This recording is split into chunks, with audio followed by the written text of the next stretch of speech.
एक सज्जन ने मुझे पूछा कि कबीर की क्रांति क्या है। लोग कहते हैं कबीर ने बड़ी क्रांति की।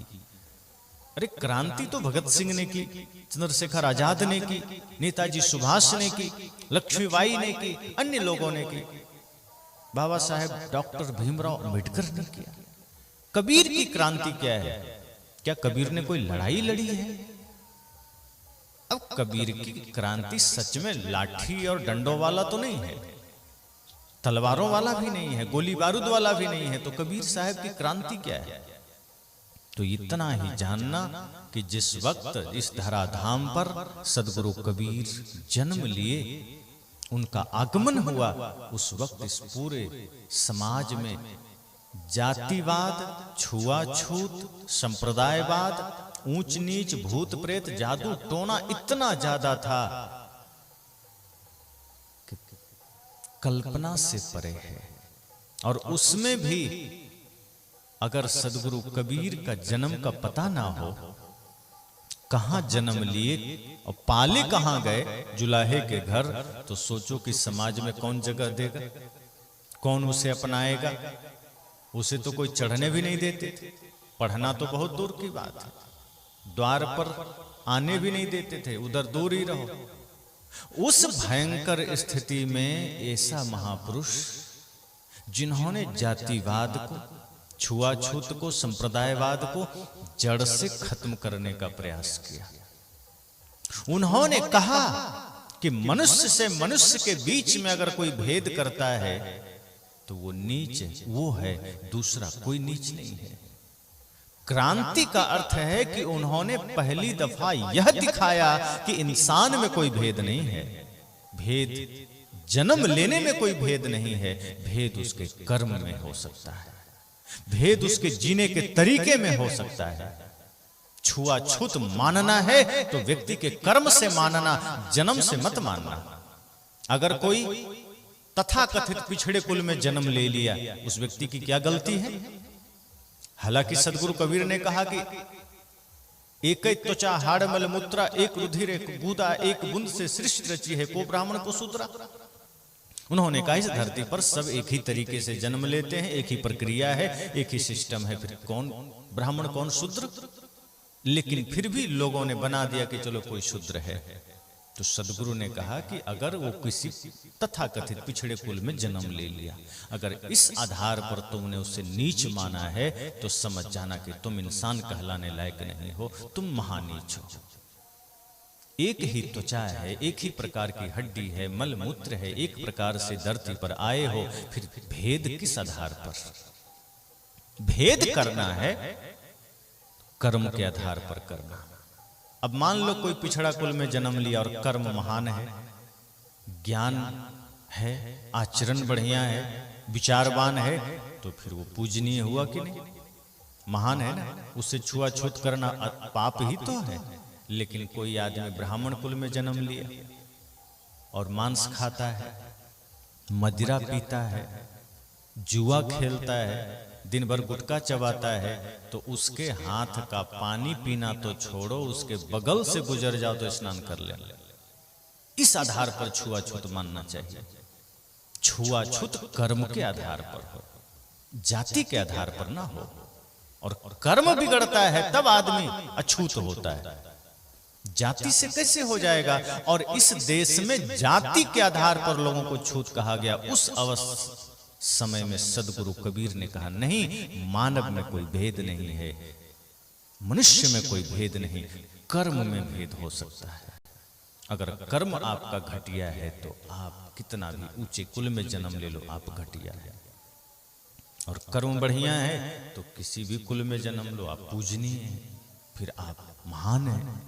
तो सदगुरु कबीर उस वक्त वो क्रांति किया कि मनुष्य को एक बताया। और सोचिए उस जमाने में तो नारियों को भी बहुत तुच्छ समझा गया, बहुत सारी चीजों में इन्हें वर्जित कर दिया गया कि ये नहीं कर सकती, वो नहीं कर सकती, पढ़ नहीं सकती, लिख नहीं सकती। ये बातें हजारों बार हम बोल चुके हैं, महान संतों ने बोला, सदगुरु कबीर ने कहा। तो सदगुरु कबीर ने पहली बार क्रांति की कि नहीं, नारी हो या पुरुष हो दोनों एक ही है, इस शरीर तो कपड़ा मात्र है, दोनों के भीतर एक ही आत्मा बैठी है, एक ही चेतना बैठी है। क्या भेद करते हो? भेद सिर्फ शरीर भाव से है, आत्म भाव से तो सब एक ही है। जितनी महत्ता पुरुषों की है उतनी स्त्रियों की है, दोनों एक दूसरे के पूरक हैं। कौन किससे छूत मानना, कौन किसको अधम कहना। तो सदगुरु कबीर ने क्रांति की, मानव को मानव का दर्जा दिया कि तुम मानव हो, तुम नीच नहीं हो, तुम जानवर नहीं हो, तुम मनुष्य हो। कोई छोटा बड़ा नहीं है। ज्ञान जिसके पास है, आचरण जिसके पास है वो बड़ा है, जिसके पास ज्ञान नहीं है वो छोटा है।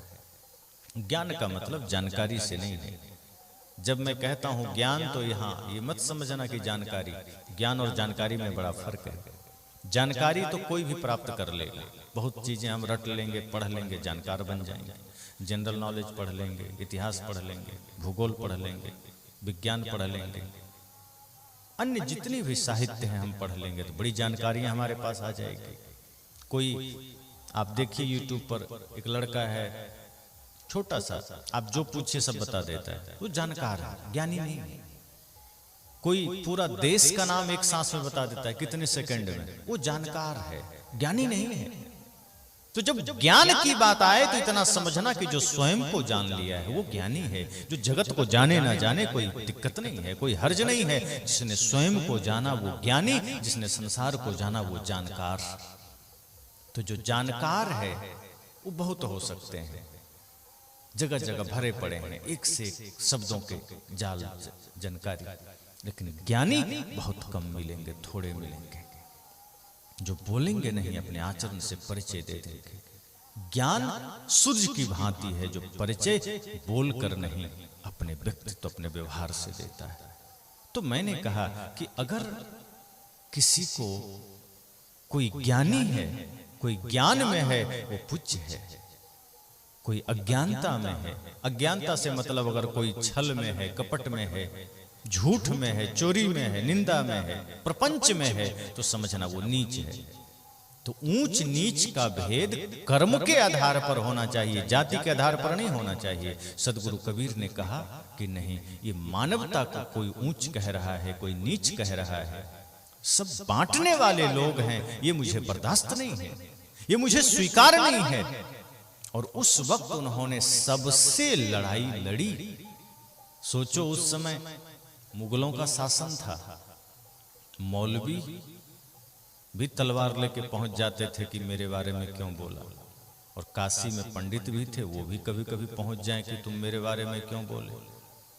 उस वक्त उस बीच में रह करके कबीर साहब ने कैसी क्रांति की कि न तो उन्होंने किसी को डांटा न फटकारा, मतलब कोई उन्हें गाली भी दिया तो इसलिए नहीं कुछ कहा कि तुमने मुझे गाली दिया।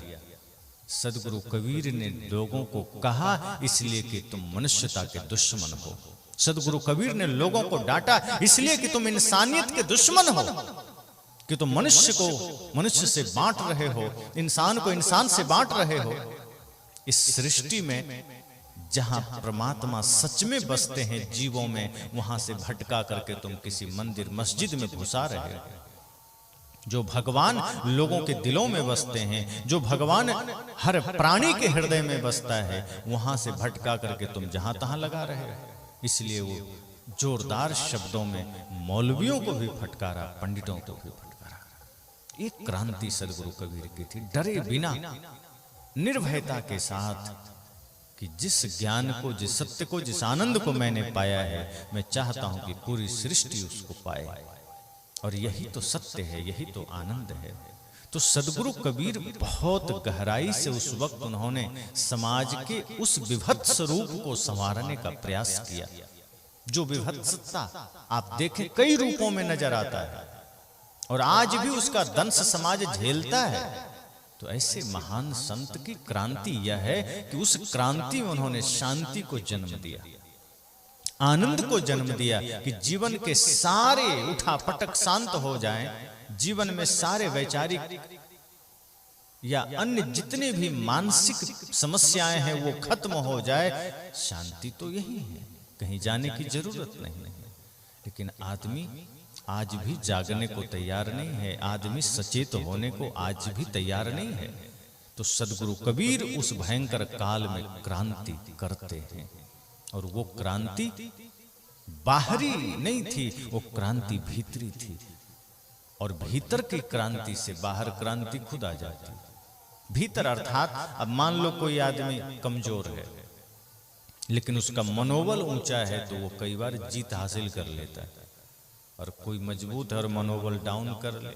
आप देखिएगा अब तो ट्रैक्टर का जमाना आ गया, कई बार हट्टा कट्टा बैल भी जब हल में चलता था तो इतनी आदत होती थी उसकी खराब कि कभी कभी वो बैठ जाता था। अब चाहे आप जितना मार लो उठता ही नहीं था। अब वो ताकत तो है लेकिन वो चलने को राजी नहीं है, तब डंडा खा लेता है, उठता नहीं है। अब कुछ कमजोर बैल भी एकदम चलते रहेगा, हल्का सा डंडा दिखाइए ऐसा दौड़ेगा कि 10 मिनट में खेत खत्म कर देगा। तो उसके भीतर ताकत कम है लेकिन उसके भीतर वो जो भाव है कि नहीं हमें चलते जाना है। यहां भी 2 बछड़ा है, उत्पात मचाता है लेकिन रहता यही है। छोटे बछड़े के साथ खूब झगड़ा करता है, लेकिन जब कभी उसके पास निकट जाइए तो जानता है कि डांट पड़ेगी तो भाग जाएगा। और जब कभी उसे लगता है कि अब हम भाग नहीं पाएंगे तो गर्दन झुका के लेट जाता है कि अब जो करना है कर लो, हम हिलने वाले नहीं, क्योंकि भाग ही नहीं पाएंगे तो क्यों उठना। यही अवस्था तो आदमी की है कि कुछ लोग अपने आप को गिरा देता है कि हमसे नहीं होगा। अगर चाहे तो कर सकता है, चाहे तो कुछ भी कर सकता है, लेकिन आदमी अपना देह ऐसे गिरा देता है कि नहीं हमसे नहीं होगा। दूसरों को देख करके, कुछ सेवा के कार्य को देख करके या अपने जीवन की ही प्रगति को देख करके आदमी ये नहीं सोचता कि हमें और करना है और जागृत होना है। वो आदमी सो जाता है, सजगता नहीं है, होश नहीं है। और जब होश नहीं होगा तो आप आगे कैसे बढ़ेंगे। तो ज्ञान आपको जागृत करता है। जहां सच्चा ज्ञान होगा आदमी होश में रहेगा, आदमी सजग रहेगा।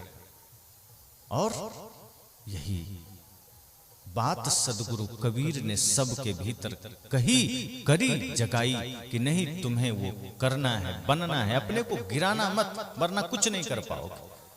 सजग होकर के चलो, और सजग होकर चलोगे तो कोई काम भारी नहीं है। हमें लगता है इतना हमसे थोड़े होगा, फिर बुखार आ जाता है। अब संत गुरुजन ने कह दिया माता की सेवा करो, पिता की सेवा करो, गुरु की सेवा करो, प्राणियों में सबके प्रति भगवान को देखो। आदमी कहता है इतना हमसे नहीं होगा, फिर वो छोड़ देता है, गुरु ठीक नहीं। ऐसे जगह चलो जहां गुरु जी कोई काम ना बतावे। एक था ना वो रुई धुनने वाला जो गद्दा बनाता है, तकिया। तो एक दिन नदी किनारे उसका घर था, तो देखा कि बड़ा सा जहाज नदी किनारे आया। तो पूछा क्या है, कहा इस पर पूरा रुई लदा हुआ है। अब जानते हैं उसको क्या हुआ? उसको लगा कि जहाज भर रुई कहीं हम ही को तो नहीं धुनना पड़ जाएगा। अब यह सोच कर उसको बुखार आ गया, वहीं लेट गया। लोगों ने कहा अभी तो अच्छा भला था, क्या हो गया?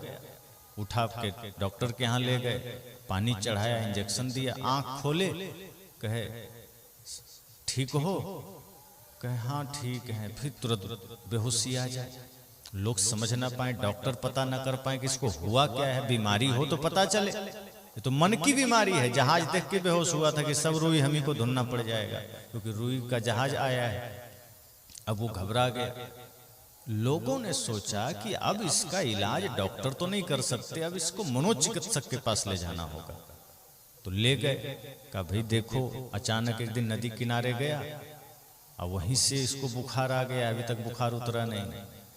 तो मनोचिकित्सक ने कहा नदी किनारे जाने से बुखार कैसे आ जाएगा? नदी किनारे तो और बुखार उतर जाता है, आदमी का बढ़िया मौसम लगता है, खुश होता है आदमी, ये कैसे संभव है?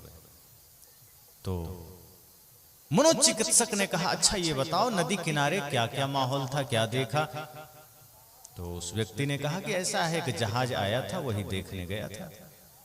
तो जहाज पर क्या था? कहा रुई। कहा ये काम क्या करता? कहा रुई धुनता है। कहा बस बीमारी समझ में आ गई, ये मैं समझ गया, अब मैं चिकित्सा कर दूंगा।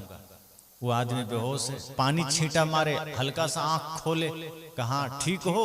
कहा हाँ। वो जहाज कहाँ है? बेहोशी में ही थोड़ा सा आंख खुली, जहाज कहाँ है? लोग कह रहे भाई बेहोश में आती जहाज के बारे में पूछता है, इसको मामला क्या है? मनोचिकित्सक आए, का ऐसा है आज ही उस जहाज में आग लग गई, सारी रुई जल गई। अब जैसे ही इतना बोला एकदम झटके से उठ के बैठा, अच्छा रुई जल गई? कहाँ जल गई? चलो पिंड छूटा, मुझे तो लगा सब हमें ही धुलना पड़ेगा, अब मैं ठीक हूं। मनोचिकित्सक ने कहा देखो ठीक हो गया, ये रुई के वजह से ये बीमार हुआ था, इसे लग गया कि सब हमें ही करना पड़ जाएगा। लोगों ने कहा बताओ, ये छोटी सी बात भी किसी को बीमार कर सकता है? ये छोटी सी समस्या से भी कोई इतना पागल हो सकता है? और ये हमारे जीवन में प्रतिदिन होता है। अगर किसी में थोड़ा सा भी दिमाग लगाना पड़ जाए, किसी चीज में थोड़ा सा मेहनत करनी पड़ जाए, अब किसी चीज में मेहनत करनी पड़ जाए का मतलब ध्यान रखना, स्वार्थ के काम में नहीं, परमार्थ के काम में। स्वार्थ में तो आदमी प्राण भी गंवा देता है कि हमें कुछ मिल जाए, लेकिन जहां परमार्थ में मेहनत करना पड़ जाए, आदमी कहता है रहने दो, इतना नहीं करना मुझे, छोड़ो, ऐसे ही थोड़ा कर लेंगे। वो आदमी कभी सफल नहीं होता। सफलता साधारण लोगों के बस की बात नहीं है। अब मैं सफलता की जब बात करता हूं तब भी ये मत सोचना कि कोई बहुत धन इकट्ठा कर लिया तो सफल हो गया। वो धन है, किसी को मिल गया, नहीं मिला, कोई पा लिया, श्रम किया, मिल गया, ठीक है।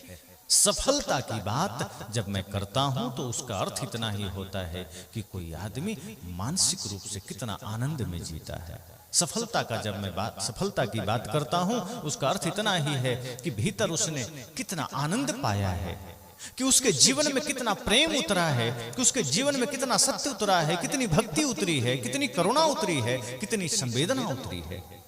अगर वो झोपड़ी में भी रहता है और उसके पास प्रेम का धन है, भक्ति का धन है, उससे ज्यादा सफल इस धरती पर कोई और नहीं है।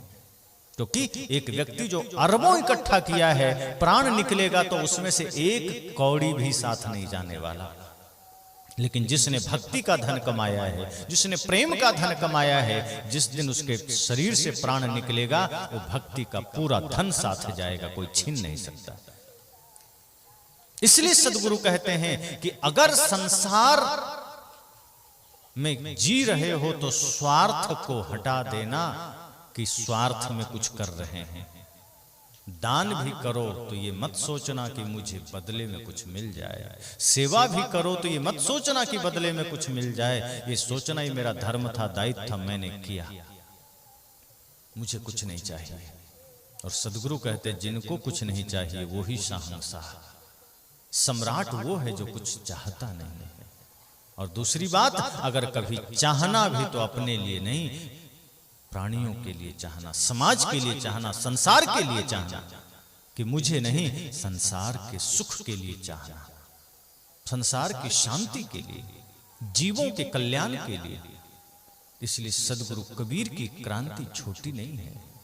सदगुरु कबीर ने एक इंसान को अपने से परिचय कराया। जो इंसान मंदिरों में जाता है भगवान खोजने के लिए, सदगुरु कबीर उसको पकड़ते हैं और दर्पण के सामने करते हैं, आईने के सामने, और कहते हैं देख तू कौन है, अपने चेहरे को देखो, तुम कुत्ते की तरह लगते हो कि भालू की तरह लगते हो, आईने में जरा अपना मुखड़ा तो देखो। मुखड़ा क्या देखे दर्पण में, दर्पण देखत मोछ ममोड़े, तेल चुवे जुल्फन में। सदगुरु कहते हैं मुखड़ा, बाहर के मुखड़े को देख रहे हो, उसी मुखड़े को देखते देखते जरा भीतर तो झांक के देखो कि तुम कौन हो। तुम बंदर हो, भालू हो, सियार हो, क्या हो? जिस परमात्मा को खोजने तुम बाहर जा रहे हो, जरा गौर से चेहरे को देखना, वो तुमसे भिन्न नहीं है, तुम में ही वो समाया है। एक बार जरा पवित्र मन से भीतर देखो तो सही, एक बार जरा निर्मल मन से अपने भीतर झांको तो सही। हर एक नारी में दुर्गा का दर्शन ना हो तो कहना, हर एक नारी में सरस्वती का दर्शन ना हो तो कहना, हर एक पुरुष में परमात्मा का दर्शन ना हो तो कहना। लेकिन मन गंदा है, मन अपवित्र है तो मंदिर चले गए। नारी में न मातृत्व का दर्शन है, न पवित्रता का दर्शन है, न प्राणियों में परमात्मा का दर्शन है, लेकिन मंदिर जरूर जाएंगे कि भगवान का दर्शन करना है। तो जब मन गंदा है तो मंदिर में भगवान दिखेंगे क्या? सदगुरु कबीर ने हमें वो दृष्टि दी कि वो दृष्टि प्राणियों में भगवान का दर्शन करा देता है, जो जीवों में ही शिव का दर्शन करा देता है। जीव ही शिव है, यह भाव जागृत कर देता है। तो यही क्रांति तो सदगुरु कबीर की है कि आप जहां हो वही मंदिर बन गया। अगर घर में मान लो माता पिता में भगवान का दर्शन हो गया तो घर मंदिर बन गया ना। और यदि मंदिर में चले गए, खूब पूजा किए, खूब बेलपत्र चढ़ाए, पत्र पुष्प चढ़ाए कि भगवान आशीर्वाद देना, और जब घर गए तो माँ को गाली दे दी, पिता को गाली दे दी, भाई को गाली दे दी, पत्नी को गाली दे दी, आपस में भाई बहन लड़ लिए, पड़ोसी से लड़ लिए, तो जहां सच में भगवान बैठा है उसको गाली दे रहे हो, जहां पत्थर बैठा है वहां सिर ठोक रहे हो। कई बार मैं देखता हूं भगवान की मूर्तियों के सामने लोग इतना नाक और सिर रगड़ते हैं कि रगड़ते रगड़ते पत्थर पर निशान पड़ जाता है, लेकिन आदमी की बुद्धि वैसी की वैसी पत्थर की बनी रहती है, उसका दिल बुद्धि कुछ नहीं रगड़ता। संत कहते हैं कि पत्थर की मूर्ति के सामने सिर रगड़ना बंद करो, जीवित प्राणियों के भीतर भगवान देखना शुरू कर दो, आपका घर देवालय बन जाएगा, आपका ही घर शिवालय बन जाएगा। लोग कहते हैं कि हाँ कबीरपंथी हो, मंदिर का विरोध तो करोगे ही।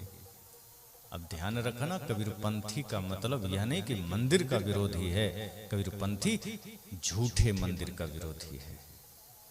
कबीरपंथी यह नहीं कहता कि तुम पत्थर के मंदिर में जाओ और वहां परमात्मा मान करके बैठ जाओ और बाहर निकलकर लोगों को गालियां दो।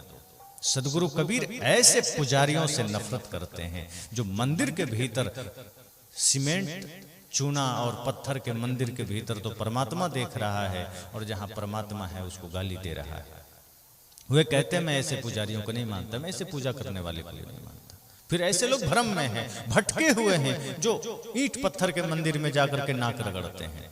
वे कहते हैं मैं तो ये कहता हूं कि घर को मंदिर बना लो, गांव को मंदिर बना लो, विश्व को मंदिर बना लो। कौन जगह है जहां परमात्मा नहीं है? कौन ऐसा हृदय है जहां भगवान नहीं है? एक एक छोटे छोटे बच्चों में देखो भगवान है, प्राणियों में भगवान है। तो जहां भगवान है उसको तुम डंडे मार रहे हो, जहां नहीं है वहां तुम बेलपत्र चढ़ा रहे हो। जिस पत्थर में भगवान नहीं है वहां दूध चढ़ा रहे हो, और जिस इंसान में भगवान है उसको तुम दूध तो छोड़ो पानी भी नहीं दे रहे हो। आज मैं देखता हूं समाज में लंपट लोग ऐसे हैं, स्वार्थी लोग। अगर गाय ने बछड़े का जन्म दे दिया है तो लगता है बुखार आ गया कि काहे को बछड़ा जन्म दे दिया, और दे भी दिया तो कई लोग तो इतने कसाई होते हैं कि वो उसी समय मार के फेंक देते हैं कि इसको दूध पिलाने से क्या होगा। बछिया होती तो कुछ फायदा होता, और अगर कोई मारा नहीं तो उसको ठीक से दूध नहीं पिलाया। अब उसमें उसको परमात्मा नहीं दिखा। कृष्ण की पूजा तो कर रहे हैं, भगवान की पूजा तो कर रहे हैं, नंदी की भी पूजा कर रहे हैं। पत्थर की नंदी की पूजा हो रही है। पत्थर के नंदी के सींग में घी लपेट चुपड़ते हुए मैंने देखा है माताओं को कि पत्थर का बैल है, सींग में शरीर में खूब घी दूध मला जाता है, लेकिन असली का बैल सामने आ जाए तो डंडा से मार के भगा दिया कि भाग। तो बैल में परमात्मा नहीं दिखा। बाल्यकाल में जो छोटे छोटे बछड़े होते हैं लोग उसको दूध नहीं पिलाते हैं कि इसको पिला के क्या होगा। एक व्यक्ति तो मुझे कहा, अपने यहाँ भी गौशाला में गाय ने बछड़ा दिया, हम उसको बढ़िया से दूध पिलाते हैं कि वो पी के उससे बचेगा तब हम लेंगे। कभी कभी ऐसे भी एक्स्ट्रा पिला देते हैं, कोई दूहने वाला नहीं है तो पूरा उसी को पिला देते हैं। तो कई लोग कहे कि इसको पिला के क्या होगा। हम कहे आपको जिंदा होकर क्या होगा, आपके घर में होने से क्या होगा। कहने हम तो आदमी हैं, हम के आदमी जैसा काम नहीं ना। ये बछड़ा है, ठीक है, पर इसकी क्या गलती है बछड़ा होने में? क्या इसके भीतर परमात्मा नहीं है? इसके भीतर आत्मा नहीं है? ये गाय का बच्चा नहीं है? हम इसका हक ही तो मार रहे हैं। सोचो हम कितने कसाई।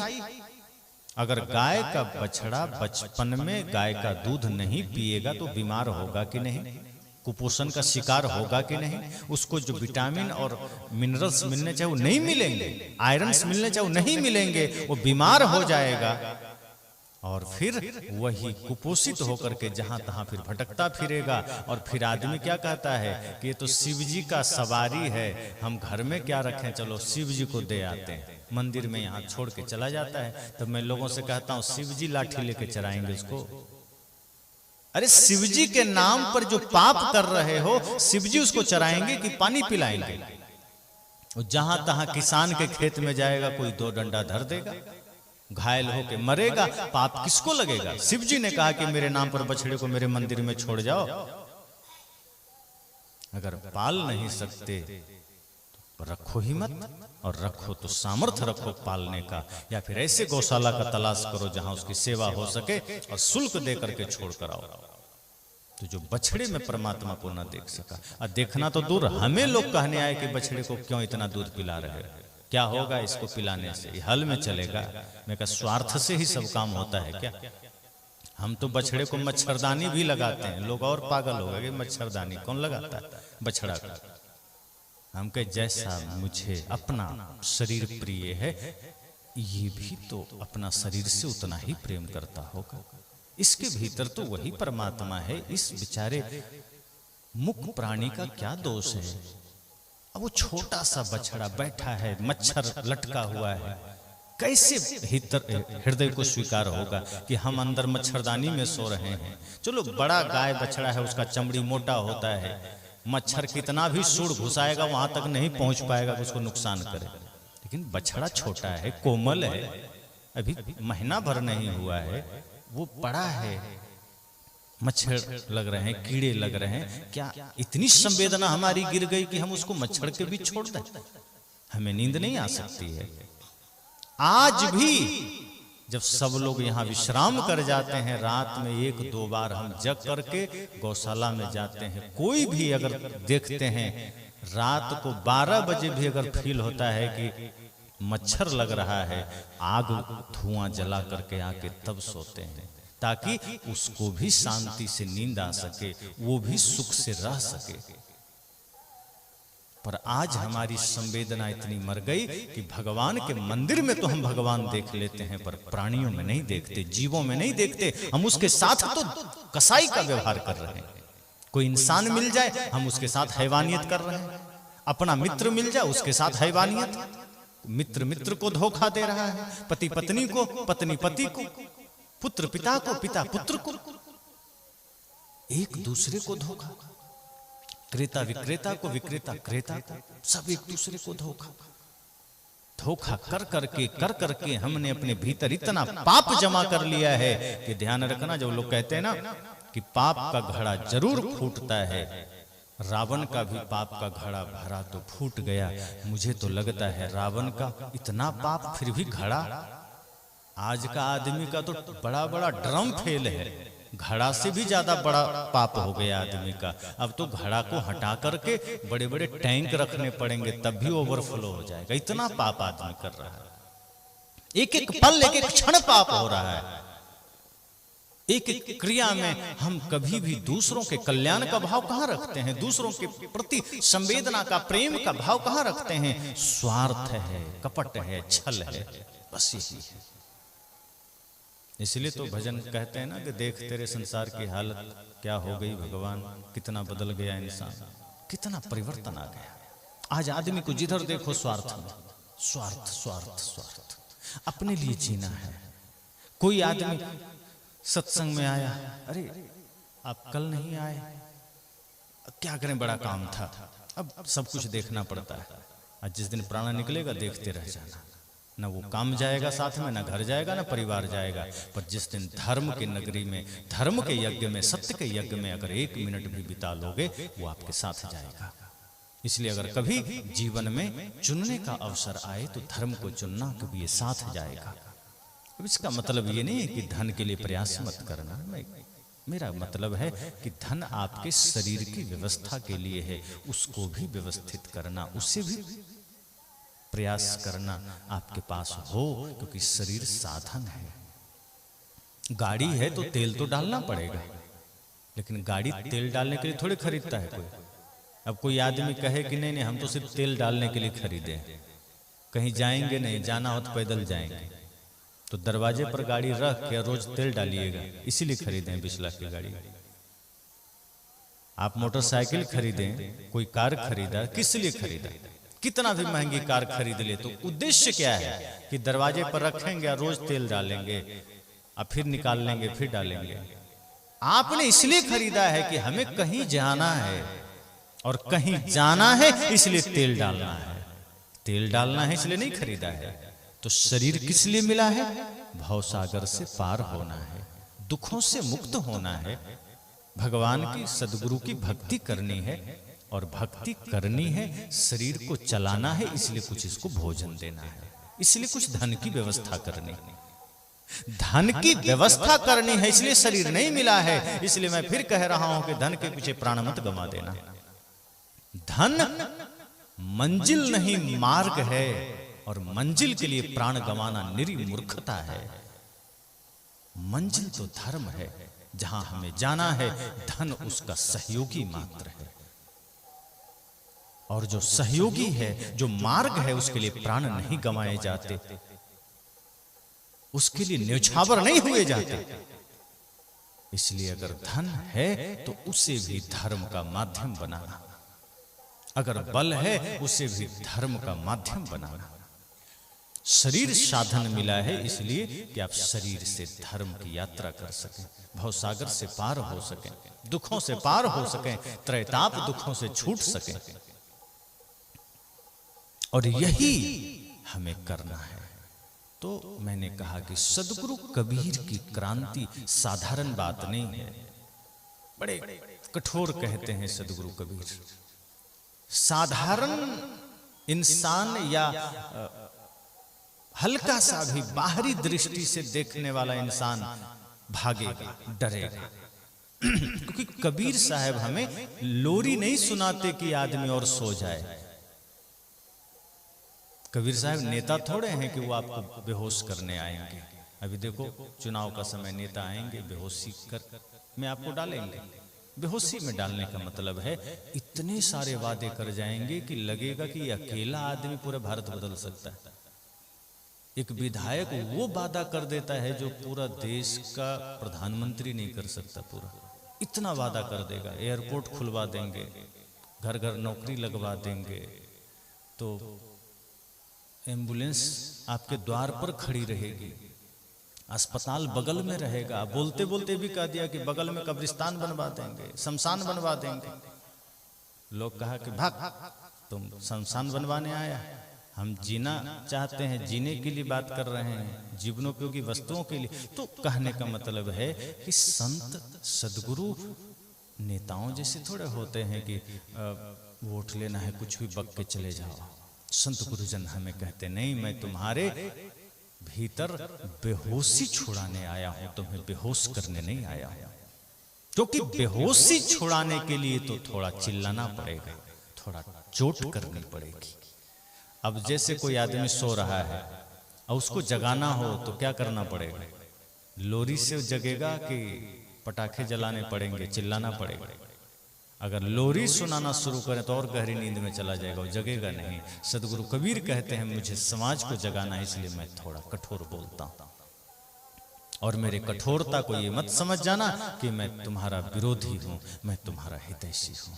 अगर शरीर में घाव हो जाए और कोई चीनी खाने से मना कर दे तो उसे दुश्मन मत समझ लेना, ये समझना कि मेरा हितैषी है। अगर जीवन में कोई समस्या आ जाए और उस समस्या के समाधान के लिए संत गुरुजन आपके तमाम बुरी आदतों पर अंकुश लगा दे तो उसे विद्रोही मत समझ लेना, उसे अपना दुश्मन मत समझ लेना। सदगुरु कबीर वो क्रांति किए, वो क्रांति का मशाल जलाए जिससे हमें जगने का एक अवसर मिला। बेहोशी से छूटने का अवसर मिला। सदगुरु कबीर कहते हैं मैं तुम्हें और सुलाना नहीं चाहता, सोए हो सदियों से और सोए हो इसी वजह से तुम पीछे हो, मैं तुम्हें अब जगाना चाहता हूं। और जगाने के लिए स्वाभाविक है थोड़ा हल्ला तो करना पड़ेगा। अब जैसे आपने सुना है ना कि जब अंग्रेजी सरकार को जड़ से थोड़ा सा हिलाना था, जगाना था, तो हमारे शहीद आजम भगत सिंह ने असेंबली में बम फेंका था और कहा था कि मेरा उद्देश्य किसी को मारना नहीं था, सिर्फ अंग्रेजी हुकूमत को जगाना था, इसलिए मैंने बम फेंका। मुझे जगाने का भाव नहीं रहता तो मैं गीत गा के चल देता कि तुम ठीक है और सुन के सो जाओ। सदगुरु कबीर भी जब कभी कठोर बोलते हैं, जब वे कहते हैं कि मंदिर जाना बंद करो, इसका मतलब वो आपको मंदिर से रोक नहीं रहे हैं। इसका मतलब है कि आप जो घर और मंदिर के बीच दो तरह का जीवन बना रखे हो, वो उसे देखकर कुपित होते हैं कि मंदिर में तो तुम पुजारी हो, मंदिर में तो तुम बड़े पूजा करने बैठ जाते हो, और घर में तो तुम अलग ही नजर आते हो। घर में तो तुम लगता है जैसे छल कपट का पूरा स्टॉक तुम्हारे पास आ गया, निंदा शिकायत का पूरा भंडार तुम्हारे पास आ गया। सदगुरु कहते मैं इसलिए मैं तुम्हें ठोकता हूं कि मंदिर में अगर तुम पुजारी बने बैठे हो तो घर में भी तुम्हें पुजारी ही बनना पड़ेगा। घर में भी तुम पुजारी की तरह रहो। ये नहीं कि घर में आए तो फिर गाली गलौज निंदा शिकायत ऊंच नीच पर आ गए। इसलिए सदगुरु कहते हैं कि मैं तो तुम्हारे पूजा का दायरे, तुम्हारा जो पूजा है उसके दायरे को बढ़ाना चाहता हूं, मुक्त थोड़े कर रहा हूं। तुम थोड़े देर के लिए छोटी सी पूजा करते हो, मैं तुम्हें कर्म की पूजा की बात बता रहा हूं। मैं तुम्हें एक एक कर्म को पूजा बनाने की बात कर रहा हूं, मैं तुम्हें मुक्त थोड़े कर रहा हूं। मैं तो तुम्हें और बड़ा पुजारी बनाना चाहता हूं। तुम तो 10 मिनट में पूजा निपटा करके फिर अपना अलग जीवन कर लेते। मंदिर में गए, पुजारी का मुखौटा लगा लिए, मंदिर से बाहर निकले तो मुखौटा हटा दिए, अब तुम व्यापारी हो जाते हो, अब तुम कुछ भी हो जाते हो, धोखा दे रहे हो किसी को। अब दूध में पानी मिला, अब कहीं खोजो बढ़िया दूध नहीं मिलता। आदमी कहता है शुद्ध चाहिए तो 10 रुपया और देना पड़ेगा, 50 में तो पानी वाला ही मिलेगा। अब ये कौन लोग है, क्या लगता है वो पूजा नहीं करता होगा, मंदिर नहीं जाता होगा, लेकिन क्या फर्क पड़ता है उससे ये फर्क पड़ता है कि अगर हम 5 किलो दूध में 2 किलो पानी मिला दिए तो 2 किलो का पैसा तो हमें आ ही गया। वो भगवान को थोड़े देख रहा है, वो पैसा देख रहा है। सदगुरु कहते हैं कि ऐसे लोग जो मिलावटबाजी कर रहा है, ऐसे लोग जो घूसखोरी कर रहा है, ऐसे लोग जो इंसान में भगवान को नहीं देख रहा है, अगर वो पूजा भी कर रहा है तो मैं इसे पुजारी तो मानता ही नहीं, फिर तो वो नरक में जाएगा। इसलिए मैं कहता हूं कि पुजारी तो वह है जो मंदिर से निकले तो जहां भी जाए उसे लगे कि हम मंदिर में ही हैं। दुकान पर बैठो तो लगे कि ये मेरा मंदिर है, दफ्तर में बैठो तो लगे ये मेरा मंदिर है, गांव के चौराहे पर खड़े हो जाओ, शहर के चौराहे पर खड़े हो जाओ तो लगे ये मेरा मंदिर है। एक चींटी को भी देखो तो लगे कि इसमें मेरा परमात्मा बैठा है। एक दीन दुखी लाचार को देखो तो लगे इसमें मेरा भगवान बैठा है। सदगुरु कहते हैं ये भाव जिस दिन तुम कर लोगे, तुम्हें ये दिखाना नहीं पड़ेगा कि तुम बड़े पुजारी हो, तुम पुजारी हो, फिर घर बाहर सब एक हो गया।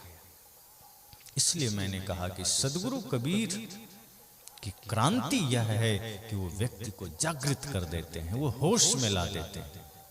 व्रत पूजा वास्तव में व्यक्ति के जीवन में पल पल घटित हो जाए, ये प्रयास सदगुरु कबीर का है।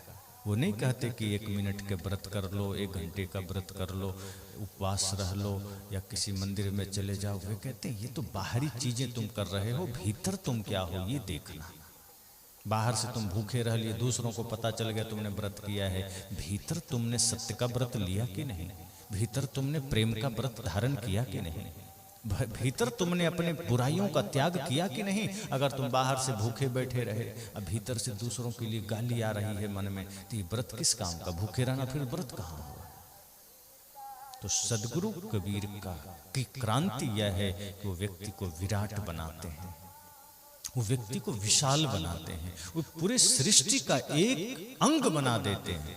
अभी तो हम कहाँ मानते हैं, ये वसुधैव कुटुंबकम हमारे ऋषियों ने कहा था, हम मानते ही नहीं। ये धरती हमारा परिवार है, ये धरती फैमिली है हमारी, लेकिन ऐसा हम मानते कहाँ हैं। धरती तो छोड़ो, अपने घर में 2 भाई हैं उसको हम परिवार नहीं मानते। आदमी सीधे कहता है कि अरे भाई तो होता ही बंटवारे के लिए है। अब वो आदमी राम जी की बड़ी पूजा करता है, रघुपति राघव राजा राम, लेकिन जो बुराई कर जीवन में धारण किया है, जो छल जीवन में धारण किया है, अपने भाई से जमीन हड़प लिया है, अपने भाई से बंटवारा ले लिया है और कर रहा है रघुपति राघव राजा राम का है, तो पता न पावे सीताराम। हम जो भी छल करेंगे उनको कुछ वो पता नहीं चलेगा, कुछ भी उठपटांग करेंगे। तो भाई से बंटवारा भी ले रहे हो और कहते हम पुजारी भी हैं। तो सदगुरु कबीर की क्रांति यह है कि पूजा आपके व्यवहार में उतर जाए और भाई में परमात्मा को देख सको, पिता में परमात्मा को देख सको, छोटे छोटे जीवों में परमात्मा को देख सको। और जिसके लिए पूरी सृष्टि परमात्मा हो गई, जिसके लिए पूरी धरती अपना परिवार हो गया, वो व्यक्ति पुजारी हो गया, वो व्यक्ति धर्मात्मा हो गया, वो व्यक्ति इंसान हो गया। साफ शब्दों में कहो तो वो व्यक्ति भगवान भी हो गया। लेकिन ऐसा नहीं है तो पूजा चलती रहेगी, हम धोखा देते रहेंगे खुद को, दूसरों को नहीं, खुद को। जो व्यक्ति मंदिर में कुछ और होता है, घर में कुछ और होता है, वो धोखा दे रहा है अपने को। जो व्यक्ति मंदिर में विनम्रता है उसके भीतर, मंदिर में प्रार्थना है और बाहर कर्कश जीवन है, वो धोखा दे रहा है। सदगुरु कहते हैं इस पूरे धरा को मंदिर समझो, इस पूरी सृष्टि को देवालय समझो और एक एक कदम पर सोचो कि हम परमात्मा के मंदिर में हैं, तब आपके जीवन में बदलाव आएगा। ये क्रांति सदगुरु कबीर की है। वे कहते हैं तुम कहां अलग मंदिर तलाश कर रहे हो, सोचो तुम खुले आकाश में भी मंदिर के ही भीतर हो। परमात्मा का दायरा इतना छोटा नहीं कि तुम मंदिर से बाहर निकल सको, ये पूरी धरती मंदिर ही तो है। मंदिर के अतिरिक्त है क्या? लेकिन तुमने अपने कर्म से इसे कचड़ा बना रखा है, बूचड़ खाना बना रखा है। जैसे भी छठ पूजा का त्योहार हुआ तो मैंने नजर डाला था, खैरा का बाजार लगा, जैसे कितना धर्मात्मा हो गया, ना कहीं मछली ना कहीं बकरी, कुछ नहीं। लेकिन जैसे ही अर्घ पड़ा, लास्ट लगा कि सब कसाई कहीं से लौट आए छुट्टी पर से, तुरंत चारों तरफ मुर्गा मछली बकरी का देख लो, 3 दिन के लिए व्रत हो गया खत्म। इसका मतलब इतना सा है कि पता तो उसको है कि हम गलत काम कर रहे हैं। अगर ये होता कि नहीं हम सही ही कर रहे हैं, बकरी मार करके मछली बेच करके, तो उस दिन भी करता, क्योंकि पवित्र त्योहार था ना। अब दूध का दुकान तो उस दिन बंद नहीं हुआ होगा, मिठाई का दुकान भी बंद नहीं हुआ, मुर्गा मछली छोड़ करके कोई दुकान बंद हुआ क्या? बल्कि उस दिन और दुकानें खुल गई मिठाइयों की, सारी चीजें, और दूध मिल भी नहीं रहा था, इतनी सप्लाई। लेकिन जितने भी पाप के द्वारा, पाप और क्या नाम दो, हिंसा, भयंकर पाप, अपराध, उसके द्वारा जो चीज समाज में लोग करते हैं, हिंसा करके, जीवों को मार करके, जो बकरी मुर्गी मछली, वो उस दिन बंद था, क्योंकि वो आदमी को पता है कि काम गलत है, राक्षस वाला। तो सदगुरु कहते हैं अगर तुम मंदिर मानते तो हर दिन तुम इतनी ही पवित्रता से जीते, इतने ही शांति से जीते, लेकिन 3 दिन के लिए तुम बड़े धर्मात्मा बन जाते हो, हर चीज धो के मांज के साफ करके, अब बाकी दिन वही गंदगी। इसलिए सदगुरु आचार्य श्री धर्मस्वरूप साहिब जी बड़ा बढ़िया कहते थे कि लोग नहाए खाए से छठ पूजा की शुरुआत होती है। तो साहब विनोद में कहते थे, हंसी में, कि नहाए खाए से छठ की शुरुआत होती है। इसका मतलब बाकी दिन बिना नहाइए खाए, क्योंकि एक दिन नहा के खाना शुरू कर रहे हैं, इसका उससे पहले बिना नहाए खा लिया, बिना नहाए बना लिया। अब एक दिन आया कदुआ भात, तो साहब कहते थे कि उस दिन कदुआ भात मतलब बाकी दिन मुर्गी भात। अरे रोज कदुआ भात खाओ, रोज नहा के खाओ, रोज छठ पूजा है, रोज पवित्रता से बनाओ, रोज छठ पूजा, रोज शुद्धता से बनाओ। तो छठ पूजा को भी तो मजाक बना दिया, 3 दिन कदुआ भात, तो अरमनिया चावल, तो एकदम मिट्टी के बर्तन में। अब बाकी दिन का तो छोड़ो, पूछो मत। उस दिन तो नया धोती धोया हुआ, गेहूं भी पिसाया है तो चक्की धुलवा के पिसाया गया। अब बाकी दिन अंडरवियर से रोटी सेक रहे हैं, बनियान से। ये हकीकत है घर का। आप देखो घरों में क्या होता है। अन्नम ब्रह्म कहा ऋषियों ने, लेकिन आपके घर का भोजन कैसे तैयार होता है? किसी का फटा हुआ बनियान, किसी का अंडरवियर, किसी का गमछा, आप उससे रोटी सेक रहे हो, उससे बर्तन पकड़ रहे हो और सोचते हो कि हमारा मन शुद्ध क्यों नहीं होता। अरे मांस मछली तो आदमी खाता ही है, बनाने का तरीका भी गंदा, और 3 दिन बड़ी पवित्रता का ध्यान रखा। सदगुरु कबीर इसी को तो देख कर कहे कि आदमी बौरा गया है। 3 दिन पता नहीं कौन सी मूर्छा सी जगता है, तो सब ठीक ठाक कर लेता है, चौथे दिन फिर बेहोश हो जाता है, फिर वही गंदगी, फिर वही नरक, फिर वही जीवन। कहा प्रतिदिन स्वच्छता का पालन करो, प्रतिदिन शुद्ध कपड़े का इस्तेमाल करो। हर दिन छठ का आनंद ना मिले तो कहना, हर दिन शांति का अनुभव करोगे, हर दिन आनंद का अनुभव करोगे। इसलिए मैंने कहा कि सदगुरु कबीर की क्रांति साधारण बात नहीं है। वो व्यक्ति के एक एक पार्ट पुर्जे दिमाग के हिला देते हैं, जागृत कर देते हैं, होश में ला देते हैं। वे कहते हैं मैं 1 दिन के पक्ष में तो हूं ही नहीं, 1 सेकंड के पक्ष में तो हूं ही नहीं। अर्थात त्योहार तुम 1 घंटे कर लेते हो, 1 दिन कर लेते हो, पूजा 1 घंटे कर लेते हो। कोई किसी दिन एकादशी व्रत रह रहा है, कोई किसी दिन सोमवार का व्रत रह लिया, कोई किसी दिन पूर्णिमा का व्रत रह लिया। अरे व्रत इन चीजों का है ही नहीं। भोजन के त्याग व्रत का नाम मत दो। स्वस्थ रहना है तो भूखे रह लो, कोई बात नहीं, लेकिन इसका अर्थ व्रत नहीं होता। व्रत सत्य है, अहिंसा है, अस्तेय है, करुणा है, भक्ति है, ये व्रत है। और इसको तो कोई धारण ही नहीं करता। सत्य को कहां धारण करते हैं? कोई कहता है कि मैं अब व्रत हूं। अब ऐसा है ना कि जब कोई आदमी कहता है आज मैं व्रत हूं, तो आदमी भी सोच लेता है कि आज ये भूखा होगा। भोजन से ही व्रत भी सोचता है।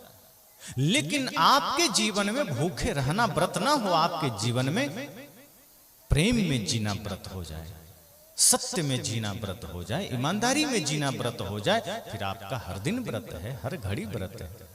तो सदगुरु कबीर ने ये क्रांति की कि आपका एक एक पल व्रत बना दिया। बना सकते हो, एक एक पल आप अपने जीवन में व्रत बना सकते हो। संपूर्ण धरती को मंदिर बना सकते हो, एक एक जीव में परमात्मा को देख सकते हो, सारे छुआछूत मिटा करके शुद्ध मानवता के शिखर पर खड़े होकर के स्वयं परमात्मा होने का आनंद ले सकते हो। ये क्रांति सदगुरु कबीर की। ऊंच नीच छुआछूत को तो उन्होंने लतेड़ा है, लेकिन व्यक्ति के भीतर के सामर्थ्य को भी जगाया। कहा कोई छोटा नहीं, अगर आदमी ठान ले कुछ भी कर सकता है। यही आदमी है हिमालय की चोटी पर चढ़ जाता है, यही आदमी है समुद्र की गहराई में कूद जाता है, चांद की सतह पर पैर रख देता है। लेकिन इसी आदमी को कह दो कि तंबाकू क्यों खाते हो, क्या करें, मन मानता नहीं। यही आदमी को कह दो चाय क्यों पीते हो, क्या करें, मन मानता नहीं। हिमालय की चोटी पर चढ़ने वाला आदमी इतना हौसला रखता है, वही आदमी चाय के आगे लगता है जैसे एकदम दुबक जाता है, तंबाकू के आगे दुबक जाता है। अच्छे अच्छे आदमी चुपके से तंबाकू खा लेता है, माला लिया हुआ आदमी, दीक्षा लिया हुआ, चुपके से खा लेगा। तो यही तो है कि मन के हारे हार है, मन के जीते जीत। सदगुरु कबीर यही तो कहते हैं कि तुम अपने भीतर एक परिवर्तन लाने की चेष्टा करो, जागो। जगाते हैं, और जब जागेंगे सब सही हो जाएगा, तब आनंद का जीवन मिलेगा, और आनंद का धन आपसे कोई नहीं छीन सकता। इसलिए सदगुरु कबीर की क्रांति है हर व्यक्ति को आनंदित कर देना। सदगुरु कबीर की क्रांति यह नहीं है कि सबको कबीरपंथी बनाना है। हालांकि कबीरपंथी का अर्थ इतना ही होता है कि जो कबीर का रास्ता है, और कबीर का रास्ता प्रेम का रास्ता है, सत्य का रास्ता है, अहिंसा का रास्ता है। तो जो सत्य के रास्ते पर चलता है वो भी कबीरपंथी है। अब कबीरपंथी का मतलब यहाँ सांप्रदायिकता से नहीं लेना है, वैसे महापुरुषों के बाद संप्रदाय खड़े हो जाते हैं, लेकिन जब भी कबीरपंथी की बात आवे तो इतना ही समझना कि माला लेने वाला, तिलक लगाने वाला से यहाँ अर्थ नहीं है। यहाँ अर्थ है कि जो सत्य के मार्ग पर चलता है, जो करुणा के मार्ग पर चलता है, जो समस्त जीवों में परमात्मा को देखता है, वो कबीरपंथी है। ये सदगुरु कबीर का, सदगुरु कबीर की क्रांति है कि हर कोई प्रेम के मार्ग पर चल सको, हर कोई आनंद पा सको। जहां लोगों से कहा गया, कई जगह कई दर्शन में ऐसी बात आती है कि महिलाएं मुक्ति नहीं पा सकती, उसको पुरुष शरीर धारण करना पड़ेगा, या महिलाएं कल्याण नहीं कर सकती, या जो पिछड़े लोग हैं वो कल्याण नहीं कर सकते। सदगुरु कबीर ने कहा इस धरती पर मानव मात्र कल्याण कर सकता है, स्त्री चाहे पुरुष। उन्होंने सबको यह अधिकार दिया। तो सदगुरु कबीर के हृदय में करुणा है, प्रेम है, और उनकी क्रांति यही है कि वो एक एक व्यक्ति को इस धरती को ही मंदिर बनाने का मंत्र दे दिया, अपने जीवन को आनंद से भर देने का मंत्र दे दिया। तो बहुत बहुत शुभकामनाएं। इस 2 दिवसीय सत्संग समारोह के दूसरे सत्र में आप सभी को शुभकामनाएं देते हुए, मंगल कामनाएं देते हुए हम बातों को विराम दे रहे हैं। अभी बस आरती होगी और फिर संभवतः भोजन प्रसाद भी तैयार होगा। तो जगह तो पर्याप्त है, आप लोग वहाँ, अभी हम बता दें जो व्यवस्थापक हैं, आप में से भी कुछ लोग चले जाएंगे, बढ़िया से जो भोजन पट्टी है झाड़ करके बिछाने में पहले मदद करेंगे। ऐसे ही नहीं चले जाएंगे। आपको मैं बार बार इसलिए कहता हूं कि आपका एक एक कदम यह दिखावे कि हाँ आप इंसान हैं। दौड़ करके कूद नहीं जाना है, बड़े ही भाव से। प्रसाद है, सबके लिए है, और आप सब श्रद्धावान हैं, भक्त हैं, आराम से। और देख लेंगे कि अगर जगह भर गई है तो थोड़ी देर प्रतीक्षा कर लेंगे। फिर जब वो लोग उठ जाएंगे तो ऐसे नहीं बैठना है, वो पट्टी झाड़ कर पुनः बिछाई जाएगी, थोड़ा झाड़ू लगा दिया जाएगा, शुद्ध कर फिर बैठेंगे। और अगर लगे कि परसने वालों की कमी है तो आप भी सहभागी बन जाएंगे, लगे कि सफाई वालों की कमी है आप भी सहभागी बन जाएंगे। ये तो सेवा जो करेगा उसका है, दूसरे का नहीं है। आप जितना करेंगे समझना कि ये तो गंगा ज्ञान की बह रही है, आप अपने पात्र में कितना भर पाते हैं वो आप पर है। जो कर रहा है वो भर रहा है, आप कुछ करेंगे आप उसको भरेंगे।